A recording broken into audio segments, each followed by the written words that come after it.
Hello and welcome everyone. We would like to thank the Hrant Dink Foundation and the Memory Center for bringing us together.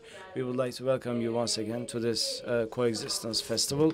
For quite some time, especially after the pandemic, we have been talking a lot about poverty and the importance of solidarity, social aid, and so on and so forth.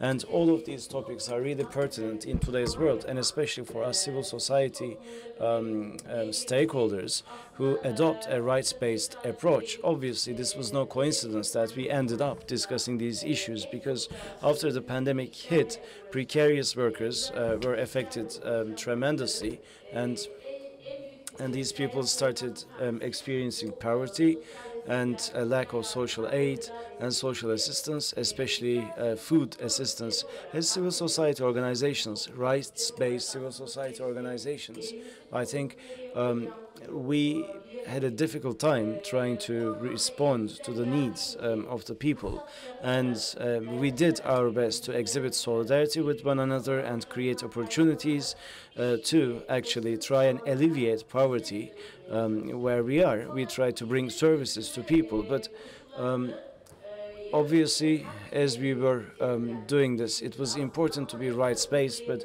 whether we were able to put this into practice or not is a contentious issue. At this very point, we believe it's a great opportunity to talk about being rights-based and to discuss solidarity, good examples, good practices from across the globe.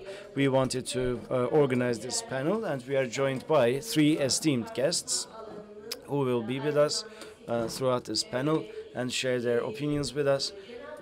So let us kick this session off with a general question, especially because they work on urban poverty. I know that they have been working quite hard to support alleviation of poverty. So I'd like to thank them what they've been doing. Tülin, could you please fill us in on this? So here's my general question. Why are we getting poorer? And especially in Turkey, what would you say? Can you give us some insights, especially from the city council as well? Now, before I move on to the answer to this question, allow me to say this much. First of all, I have a question for the organizers of this conference. We had a message yesterday, a reminder for visually impaired that we need to introduce ourselves. We are going to do that, right? I mean, we were given a pointer yesterday. So for those who are visually impaired, let me say that I am blonde, or I used to be blonde.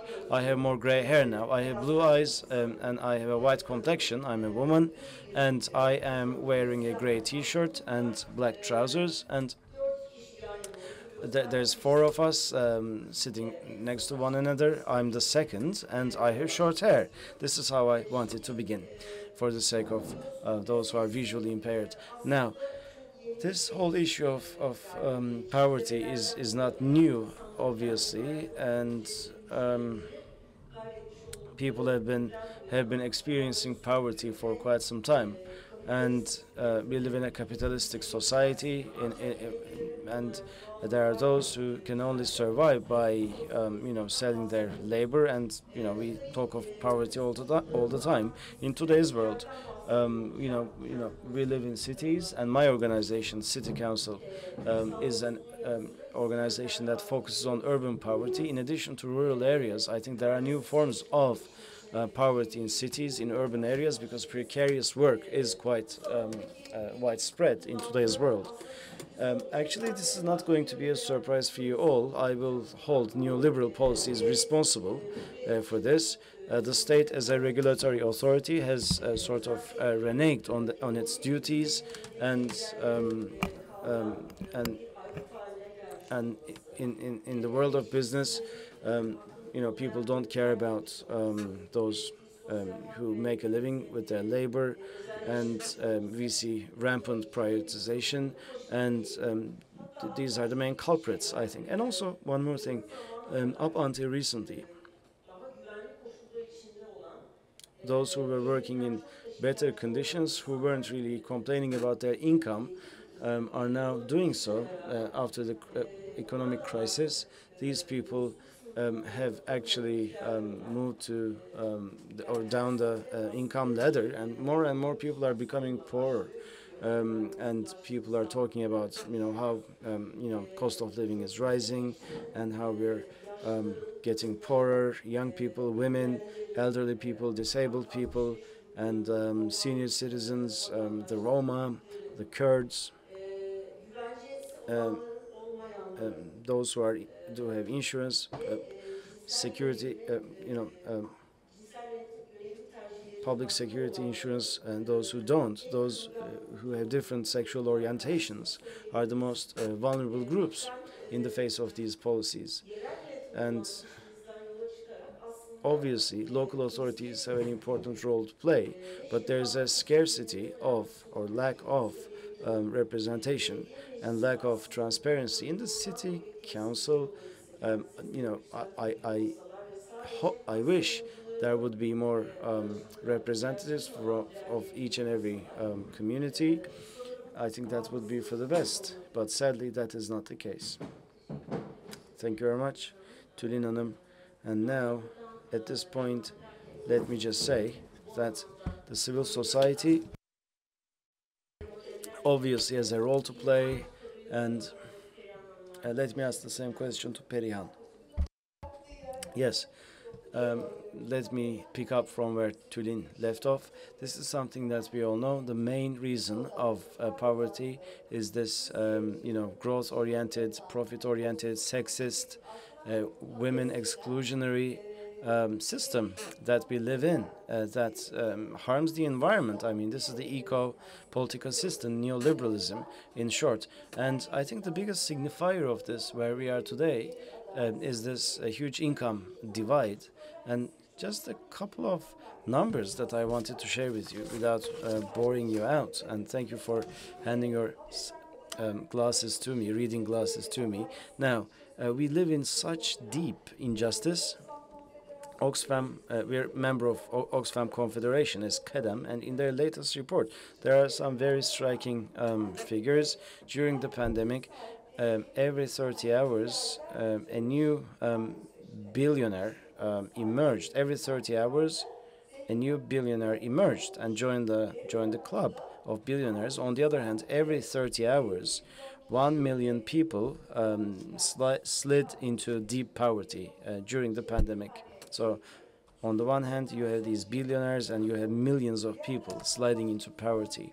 And also, we see that 10 richest men of the world actually have more wealth than 40% of the global population. And when we look at Turkey, we see that top 500 rich people actually have more wealth than 50 million people living in this country.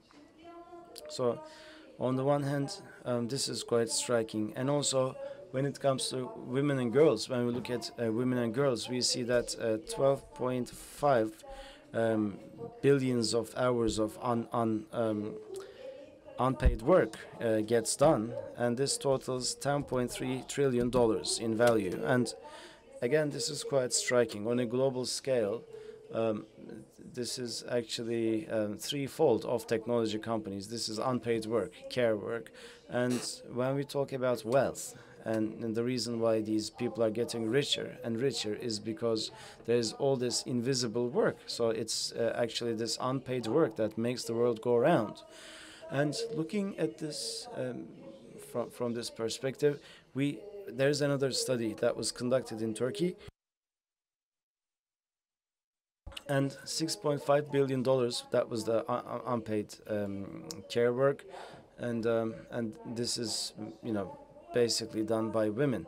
So when we look at this, we see that day by day, actually, poverty is deepening, and some people, a handful of people and men, are adding to their wealth, and there's this huge gap, huge divide when it comes to income and wealth. And at this point, yes, we are getting poorer and poorer, and this is the main reason why poverty exists in today's world. And there's a system that feeds on poverty, that thrives on poverty, but We are all trying to build a better world, a fairer world, and we all need to instill ourselves with hope. So I have a couple of more figures to share with you. Now, again, according to OXFAM, in the next decade, the richest 1%, if 0.5% tax is levied on these people, then for healthcare, for education, for care, 117 million new jobs can be created thanks to this investment in the next 10 years. 1% by taxing 1% of the rich by 0.5%. We can build a better world, a fairer world, and we can create new jobs. And that is very much possible. So here's what we need to do. We need to assume responsibility as the civil society. And obviously, local authorities must also assume responsibility and serve not just the 1%, but also the remaining 99%. We need to be egalitarian in our policies. And as Kadam, this is what we're trying to do in our fight against poverty. We're trying to raise awareness about the fact that poverty is not just an economic issue, it is a social and political issue as well. It's about participation, and it's about citizenship, and this is how we're trying to tackle this injustice, and this is what we're trying to achieve. But like you said, in a fair world, a fair world, a better world is very much possible. Thank you very much. Now, you've talked about your org, KEDEV. Let's move on to Kampash. You have the floor.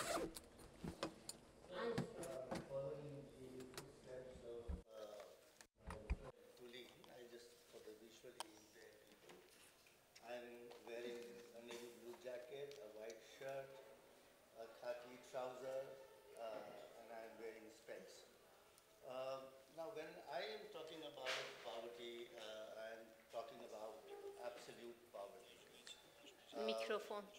Microphone. You might. Yes. Yeah. Okay. So when I am talking about poverty, I am talking about absolute poverty. So everybody in the room will agree that poverty is about lack of access to medicines and healthcare, lack of clean drinking water, lack of access to quality education, lack of access to employment, and the like.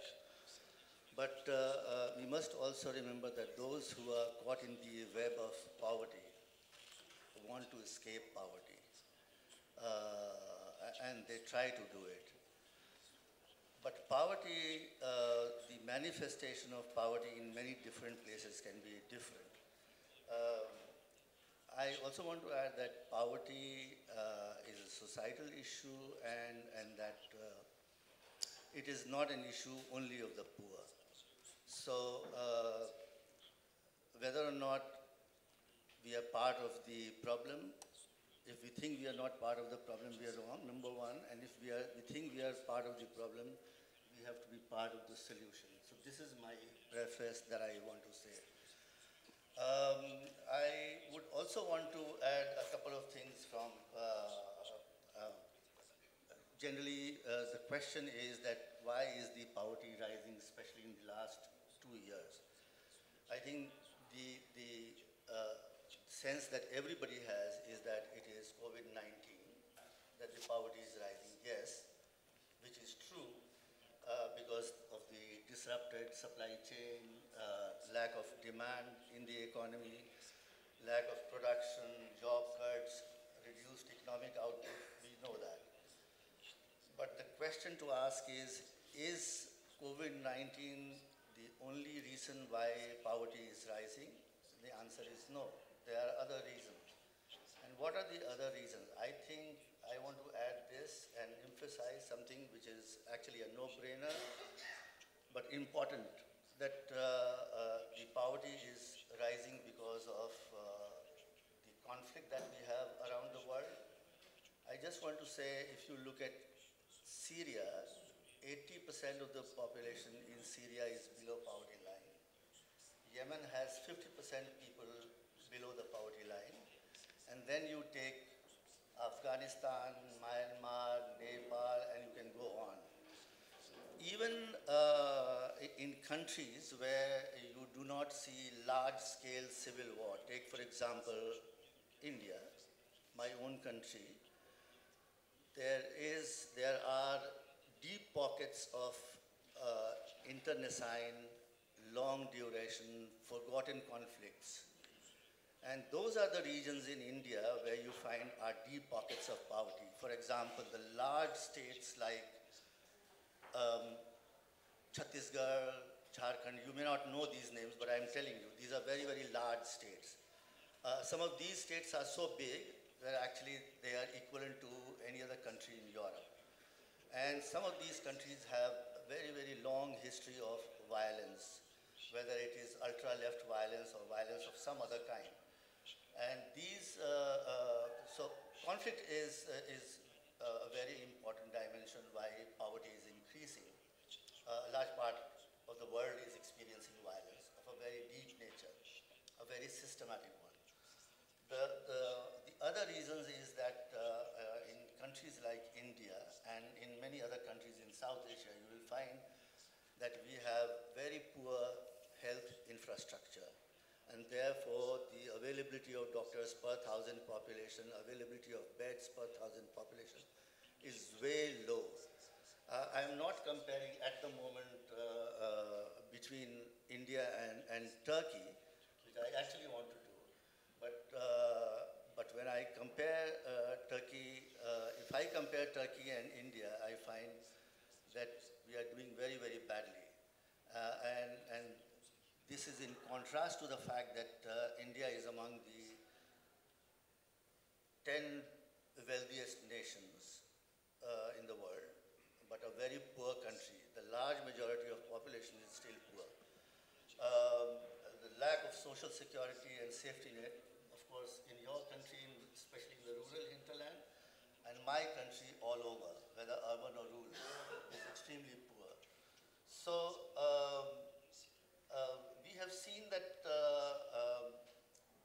the most conservative World Bank estimates tell us, coming back to poverty, is that 150 million people have slid down into poverty as a result of COVID-19. But there are other estimates which suggest that there are around 400 million people who have slid into poverty.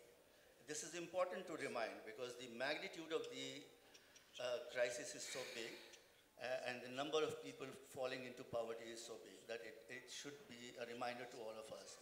We are facing a very difficult situation. If I look at our own OXFAM report, nearly 275 million people have fallen into poverty as a result of in the post-COVID period. In India alone, 150 million people have slid back into poverty. And this is on top of the numbers of people already being in poverty before pandemic hit. So these are very, very large numbers that we are talking about.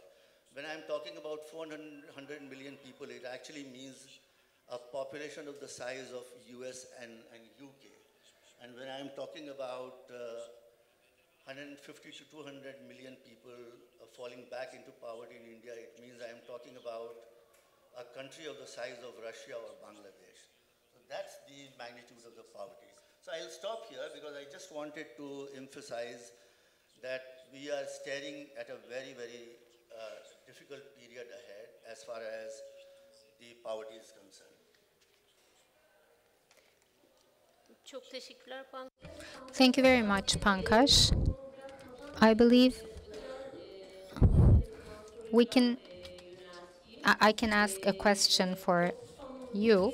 This year, OXFAM published Profiting from Pain, a report. So there is this rising capital owners, and it shows this to us with data. So in this report, there are some findings. Can you talk about the findings in this report? What are your suggestions for governments? This report, I have noted down some numbers because I understood this is just hot off the press. It came out during the World Economic Forum in Davos, and the report came out in May. very interesting report. I will encourage all of you to actually go to Google and just type profiting from pain and you will get that report. Interesting report. Some of these snippets of what is published in the report, I think has already been spoken by her, some snippets. But I think the general thing which is coming out of the report is that the billionaire wealth is soaring at a time when the real incomes of people are falling all over the world. 99% of the people all around the world have lost their income, which was during the pre-pandemic period. The cost of living crisis is a huge thing which is staring at us all around. But at the same time, as I said, the wealth of the richest people has actually reached dizzying heights, and which I should say is obscene wealth that we see growing. The governments have actually miserably failed to prevent the biggest increase in extreme poverty at a time when the wealth of the richest people is increasing. But I just want to give you some killer facts from the report. The billionaires have seen their wealth grow as much in 24 months during the 2 years period as they did in 23 years. The companies, especially in the food, pharma, technology, and energy, they have actually cashed in big time. The billionaires in the food and energy sectors have seen their fortunes increase by $1 billion every 2 days. $1 billion every 2 days, while the food and energy prices have increased to their highest level in decades. The COVID-19, rising inequality and rising food prices is actually pushing 1 million people in poverty every 33 hours, which has been explained by her. But I just also want to repeat this point. And this is the same time when a new billionaire is minted every 30 hours. Now, these are really, stark facts that we should keep reminding ourselves. But I also want to quote a few other facts from the report. Today we have 2,668 billionaires in the world, and we have added 573 new billionaires to the list in this 2,663 during the last 24 months.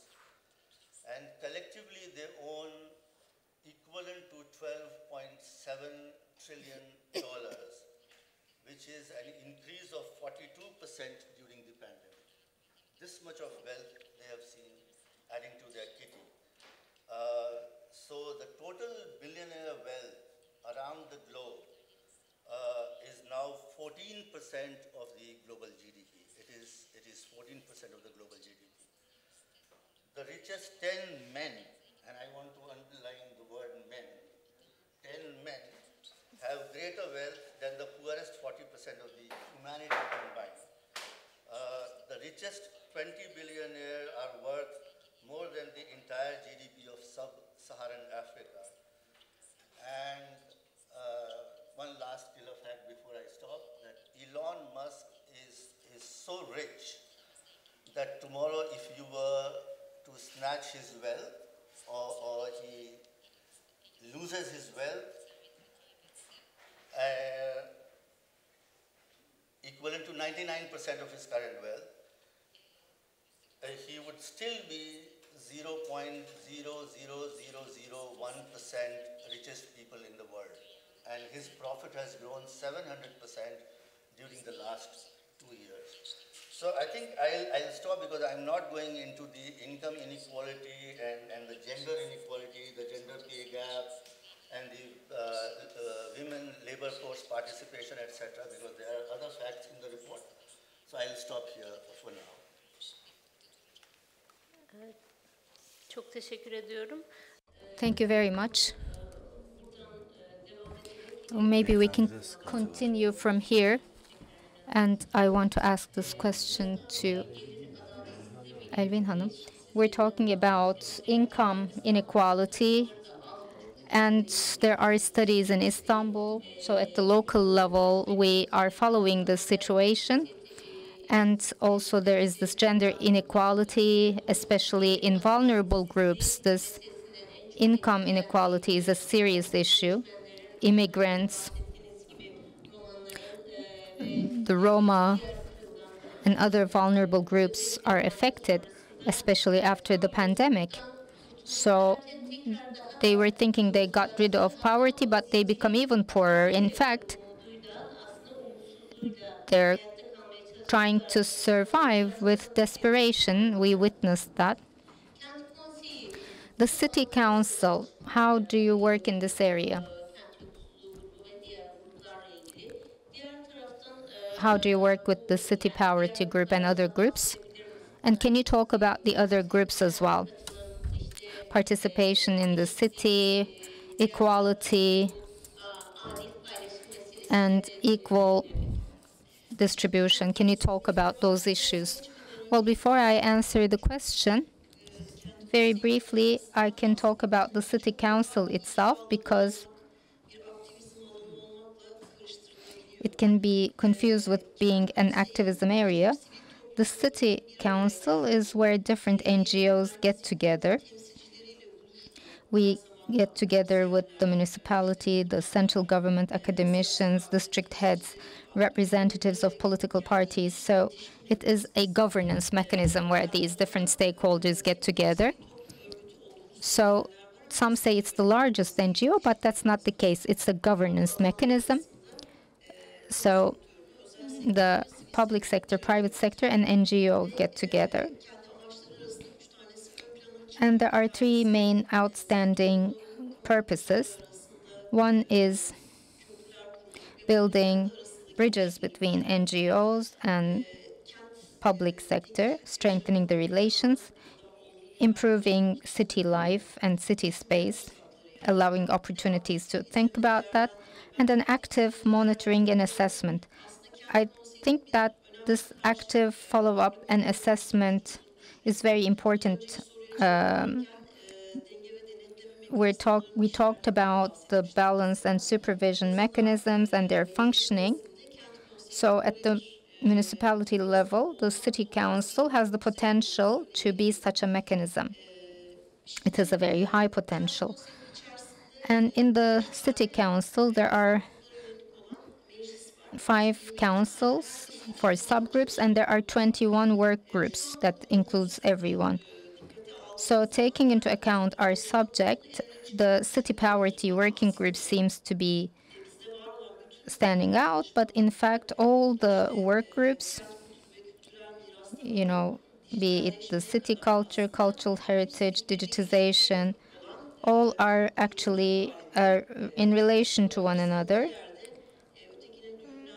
All are, in fact, linked to one another. And in the city poverty work group, there is also the Zero Discrimination Association. It's also part of that. And the foundation to evaluate women's labor is another part of that, part of the groups. So this deep poverty in the city and new poverty, they have very deep research and they have deep knowledge about that. So there are different groups, Çorbada Tuzun Olsun, İhtiyaç Haritası, Cooperative. They collaborate and they actually try to create some good data and they try to map this. And the city poverty work group collaborates with the disaster group and the immigration group as well, because COVID-19 was also this disaster. There is an expected earthquake. Now we see floods all around. So in such circumstances, how can vulnerable groups protect themselves? If there is an unexpected situation, how is it possible to, protect them? So there are formal and informal mechanisms that they're thinking about. And about immigration, which is also very much linked with poverty. We have a forum this Friday at 4 o'clock. It's online. You're all invited. It's on the web page of the City Council. You can apply from the page. So there is this constant data transfer to the municipality, offering suggestions, reporting. We also had this study for children about children's poverty. So that's another important problem. Children are very much aware of the poverty state, and they seriously experience that. And they're struggling to adapt to that. So it's part of their daily lives. They try to cope with that. So how can we strengthen children? How can we distract their attention to other issues? So those are on our agenda. In answering the previous question, I talked about the commons. So, well, we don't have this anymore, but the infrastructure for the cities are common goods. And in order to protect that, we need to create some defense mechanisms. We carry out work on that. EBRD, we work with them. They have this transparency and accountability unit, so we have capacity building work in collaboration with them. So this is what I can say in summary, and all of them is continuing in a certain pattern. The UN defined sustainable development goals. Taking those into account, every group is trying to implement those. Well, Tülin Hanım, so the municipality is following a service-oriented approach towards these groups. As the city council, are you trying to bring it to a rights-based level? Is that what you're doing? Yes, and they're offering certain services and products. So we also question the quality of that as well. When you struggle with poverty, there is this understanding of aid. So there are different methods of aid. You try to do this without hurting them. You try to distribute it in a fair way. But personal development is disregarded there. This shouldn't be disregarded. Well, of course, you should try to strengthen them with aid. You should try to help them stand up. At the same time, their personal development should also be on the agenda. So that's what we're working for. Thank you very much. You talked about strengthening. KEDEV has work around that, especially for strengthening women. So during this period, when it comes to women's poverty, KEDEV actually triggers women's cooperatives. Can you talk about your work to strengthen women and the vulnerable groups, and your rights-based work? Can you talk about those? Well, before women's cooperatives, maybe we could talk about the global scale. Well, we discussed this a moment ago. Poverty is increasing, income inequality is increasing. There will be further crises ahead. There's climate change, and there is, migration. So if we don't intervene, things seem to have a bad prospects. But governments couldn't manage the crisis. This is obvious. They can't.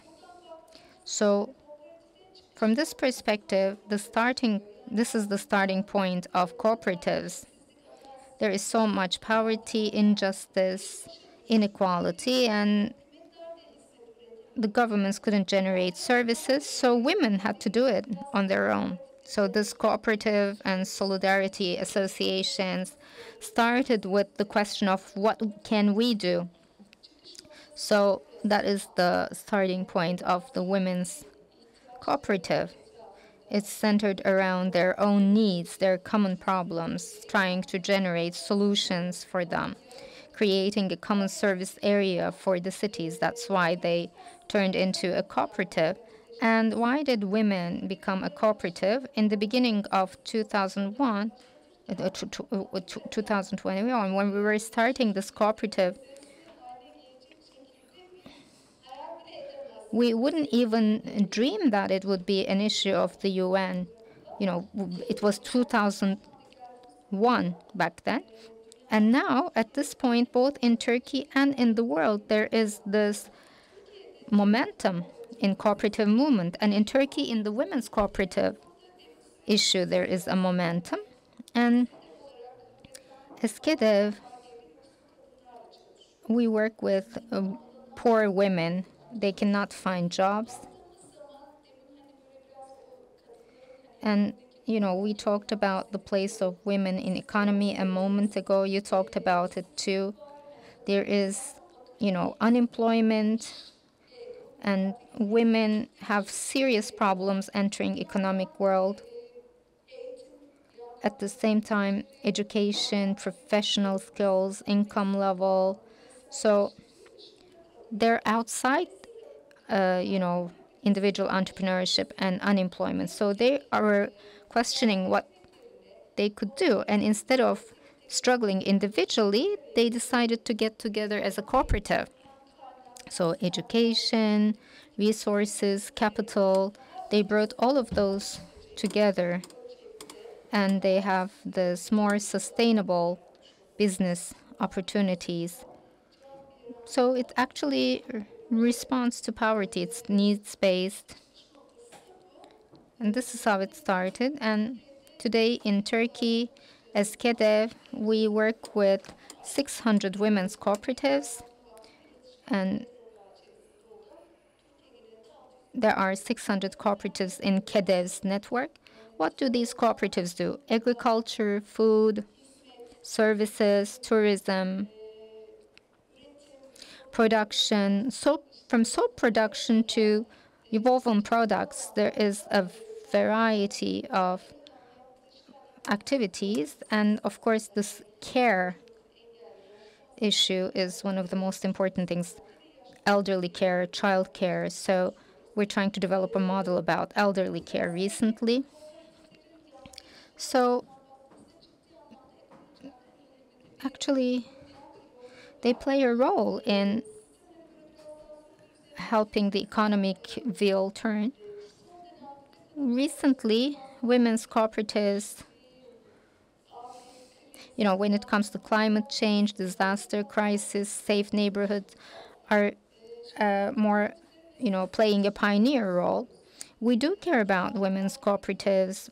Perhaps you would know, we started this in 2001. We started this organization on a needs basis. And at this point, we are bothered about a certain situation. Every day, somebody sets up another cooperative.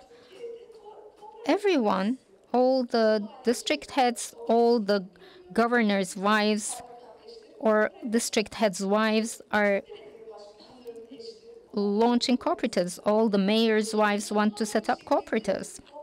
So there is this unbelievable, you know, surge in cooperatives. Before coming here, I looked at how many women's cooperatives there are in Turkey. It's about 1,000. But most of them are, you know, top-down. So as KEDEV, we have 600 cooperatives in our network, and we're trying to strengthen them. But at the same time,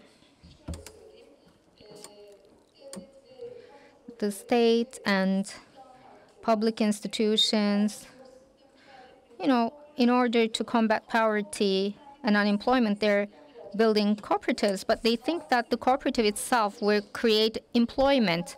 And some NGOs write important projects, their machinery, textile, resources.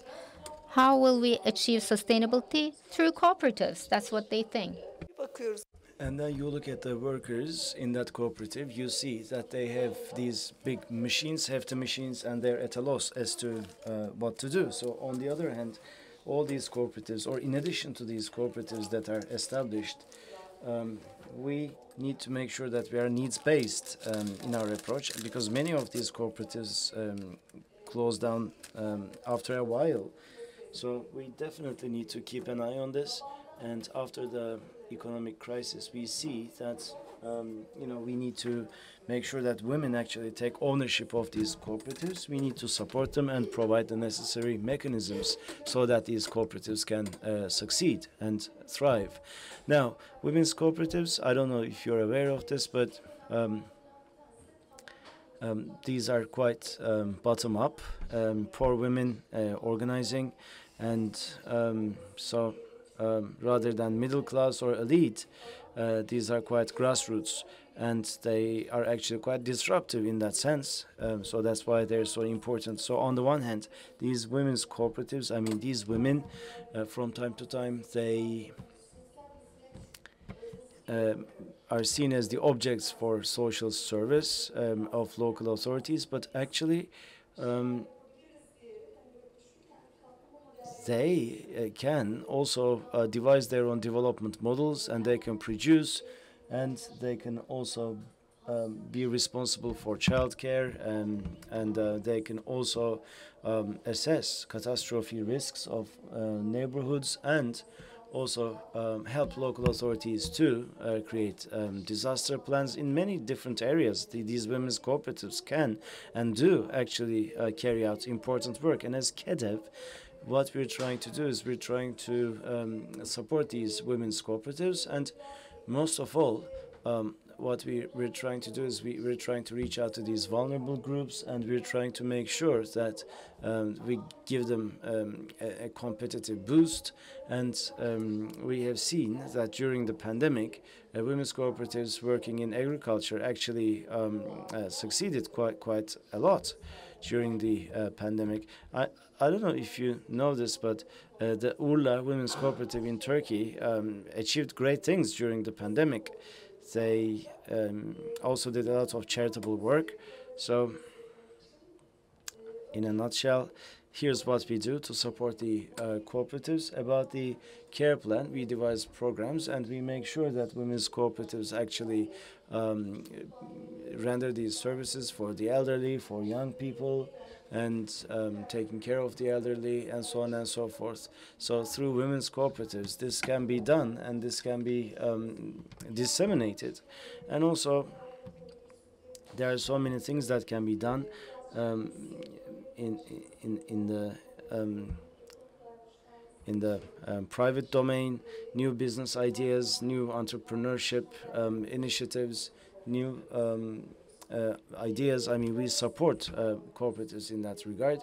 We also provide funding. We also provide resource allocation. So from this point of view, I think what we're trying to do is we're trying to help them survive. And obviously, we do this in a grassroots fashion. And that is very important, and we take this very seriously. And actually, I don't know if that's the case in the world, but in Turkey, the importance of this is key. I mean, this is like a women's movement, women's empowerment movement, and there's a lot that we can learn from these women. Thank you very much. Now, I don't think we have a lot of time, so let us move on to questions. Perhaps that would be for the best. Should we receive your questions now?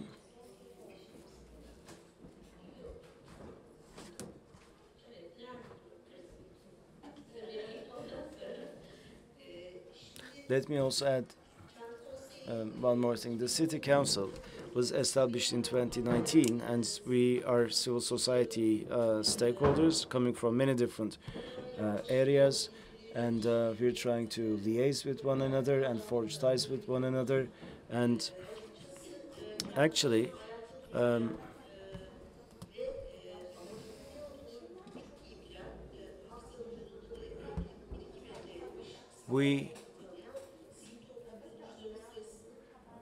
believe that there aren't many civil society organizations that have a needs-based approach. Many civil society organizations, many of these organizations are actually project-based. They draw up reports, and they become like commercial entities, they're like companies. And actually, this is quite a widespread thing. I think we need to be more open. CSOs need to be more open and listen to one another more. And in addition to being rights defenders in the realm of civil society, I think representation is key. That is of crucial importance. And as a city council, this is what we're trying to do. And obviously, participation sometimes is a bit of a luxury for vulnerable people. I mean, they work throughout the day, they don't have the time, they don't have the strength to go to a meeting. So because they cannot come to the council, we try to bring the council to them, and we've started doing this with children, and we are hoping to duplicate this with other vulnerable groups as well. So civil society organizations actually need to take this into account. And there are certain things that we should not overlook, such as creativity and joy, I think. Well, especially when it comes to young people and children, we need to make sure that they can express themselves, that they can develop themselves, and give them the opportunities to do so and instill a sense of joy in them. Recently, there was an event that brought together NGOs, everyone presented their projects and so on and so forth. And one of the applicants, actually, I mean, this was in the UK, and one of the applicants said that they established theater companies to stage their own plays, and I think this is something that we need to do. We need to inspire people. We need to bring a sense of joy into people's lives rather than just focusing on poverty. We need to change that mindset. We need to change our perception of representation. That is really important. I mean, we deal with the municipality directly, and in city councils especially, we need to question why a poor woman or a disabled person, elderly person, is not represented at the city council level. I mean, I haven't found a reasonable answer to this question yet, and no one has the answer to this question. These relations, power relations, need to change. I guess this is what we need to do to move things forward. Thank you very much. Let me continue from where you left off. Let's give the floor to Pankaj and then to you. Well, what's the way out? What do you think? So I think if I want to give some policy prescriptions from the point of view of health and income inequality, which is actually a big problem, I think I will then talk about the OXFAM line. And OXFAM believes that because of the pandemic, actually, we need to have actually an excess profit tax because of the windfall gains that the corporates have made during the last 2 years. So this is basically one of solidarity wealth tax on new billionaires also, and then permanent wealth tax on the richest people. And OXFAM has actually given a graded method of fixing wealth tax on the rich people. So 2%, 3%, and 5%, depending on how much wealth you own. And Oxfam's calculations, you will have to see the methodology when you go and see the report, is that this will generate $2.52 trillion, which will actually be enough to take people out of poverty, make vaccines available to everyone, provide universal health care and social protection to roughly around 3.6 billion people. So I think I will actually stick to Oxfam line on what needs to be done as far as inequality is concerned. Çok teşekkürler. Thank you very much. Perihan. Last words, yes. Here are my last words. Now, we need to accentuate the voice of the disenfranchised, the poor. We need to make sure that they their voices are heard. And obviously, the civil society has an important role to play. As they say, we need to perhaps, take a hard look in the mirror. And as Tülin said, we need to make sure that civil society organizations create spaces where poor people can express their views. Now, when we look at the society in general, how do people view poverty? I think this summarizes the view of the civil society as well. Usually, poor people are seen as lazy, as uneducated, and that they're people that need saving, and but even volunteers working in civil society organizations think that they know it better than the poor. No one thinks of asking the poor what is it that they want and what is it that they think, and whoever touches on the poor, they win rather than the poor themselves. I mean, if you're an employer, if you you can make money from the backs of poor people and give them the minimum wage. If you're a civil society organization, you can focus on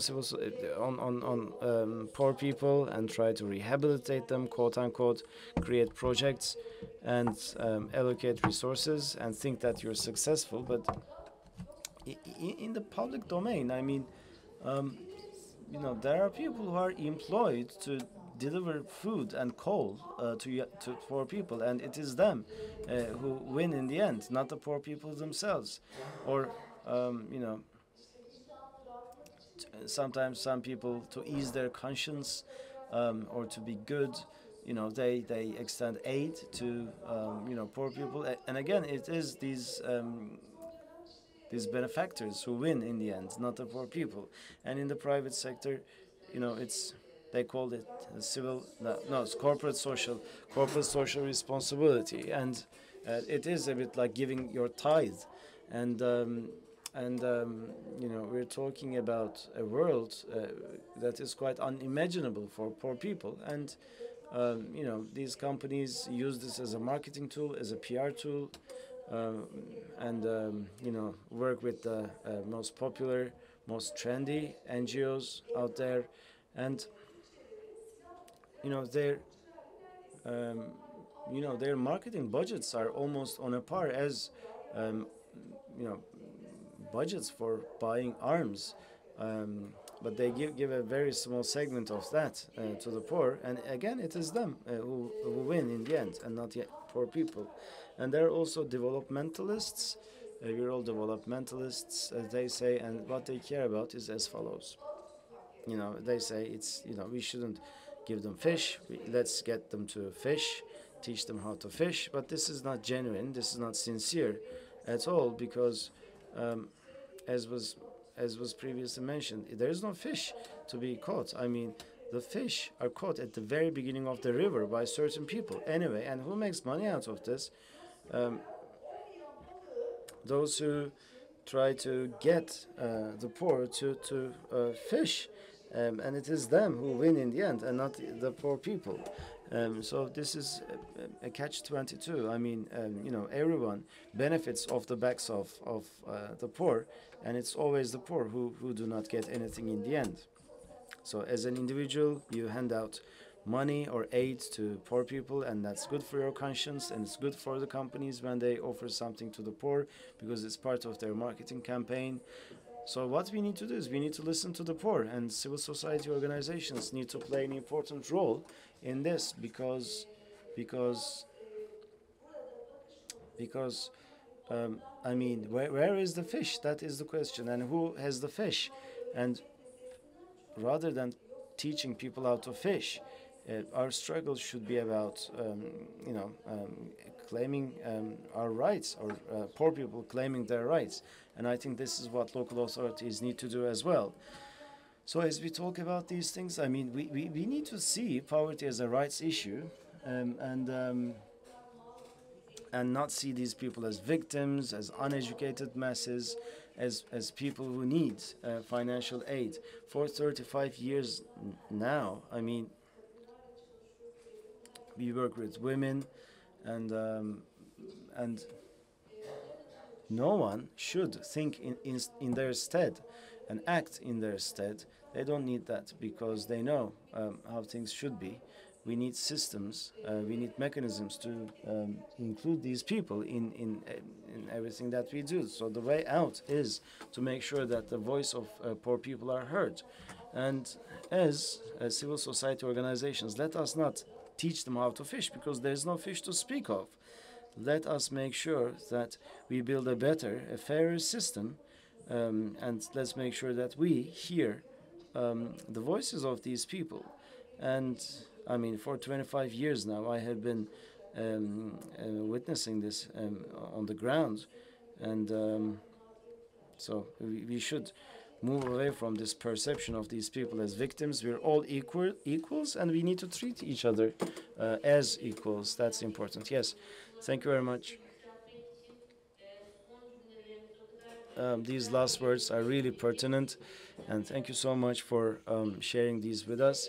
And yes, I mean, when it comes to the Roma, you know, we have a lot of projects on the ground, and the first thing they say is this: are you going to take our photo, or are you? How are you going to, you know, or are you going to share these photos on social media? I mean, if you're going to do that, we don't want your help, they say, because this is how it has been for them. They've been photographed and shared on the media, on social media, or they say, yes, we get this aid to fill our stomachs, but please do not publish these images on social media, they say, because, you know, that's how it has always been. So we need to see these people as objects and treat them with dignity and respect, and we need to see things from their point of view. That is how we should tackle this issue, and we should be rights-based in our approach. That's the right way of going about this. But unfortunately, people like to be the savior, and we all have the savior complex, as the civil society as well. We have that complex as well. Yes, I mean, yes, really, truly, when it comes to poverty, we need to realize that this is not purely economical. This is, I mean, we're all human beings, and we need to be treated with the dignity and respect. How do we want to live? How do we want our children to live? We need to have an idea about this, and we need to be participating in all sorts of decision-making processes. Fighting poverty is not just job creation. Fighting poverty is not just rendering services to poor people. It's all about participation, fostering participation. Yes, absolutely agree. Thank you so much, and we'd like to thank our panelists. If you have any questions, we have 15 more minutes. Who is this question for, please?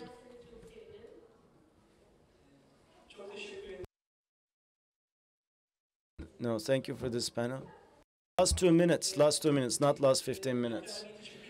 Yes, thank you very much. There are so many people with hearing difficulties, and hearing devices are so expensive. Not many families can afford these devices, and the state sometimes gives money to these people, and sometimes people, when we complain about these things, we are labeled as ungrateful. Is this the same in India? That's what I wanted to ask you, Pankaj. I mean, sometimes poor people or disabled people are branded as ungrateful. All right. I think that my country and your country in many respects are not different, which is something that you're describing also happens in India all the time. So we have a very large food distribution program, which is not for people with hearing impairment. I'm just talking about a very large government scheme, which reaches out actually rice, free of cost, 10 kgs or some quantity to 80 crore people, which should translate into millions of people. India's population is 1.35. Roughly half of India's population is getting free rice supplied by the government.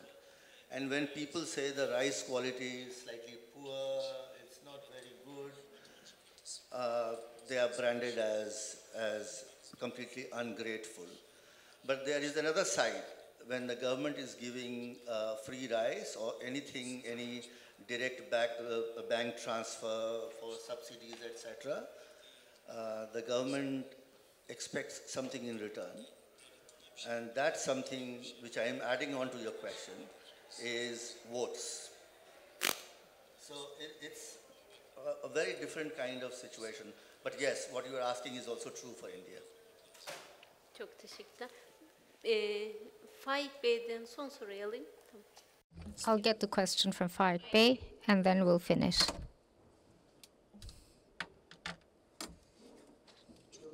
Thank you very much for all the presentations.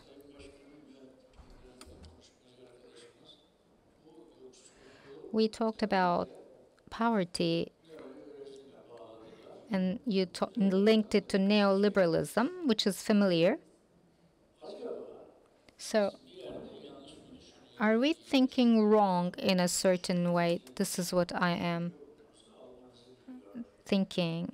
You know, the poverty in the world.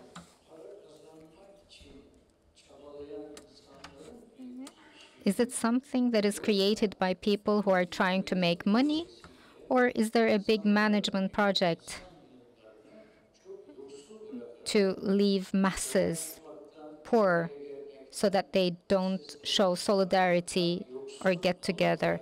So you deprive them of this solidarity and you create this loyal society. So is it about that? So is it just about economy, or is there another problem behind? Aside from the neoliberal economy model, in world experiences, could anyone finish poverty, you know? What do you think?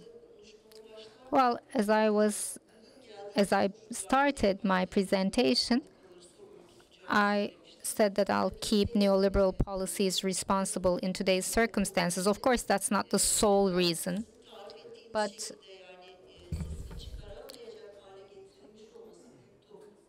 making masses unheard is a method of neoliberal policies, actually. And perhaps now those are behind. The administration is authoritarian. They want to be in power, remain in power. So we see the echo of that. It's still lingering. So as the rights are taken away, and as they set control, they could come up with an order. They realize that, and they still continue that. And as a result, it's beyond poverty, actually, today. The middle class, those people who are pleased with themselves, are also complaining now. They're also within the boundaries of poverty today. So we need to recall social state. We need to rethink the transformation mechanisms or redistribution and resharing. That's all I can say. Building it, yeah. Thank you. I believe we have to close. Time is up. Thank you for your attention. I want to thank all the distinguished panelists as well.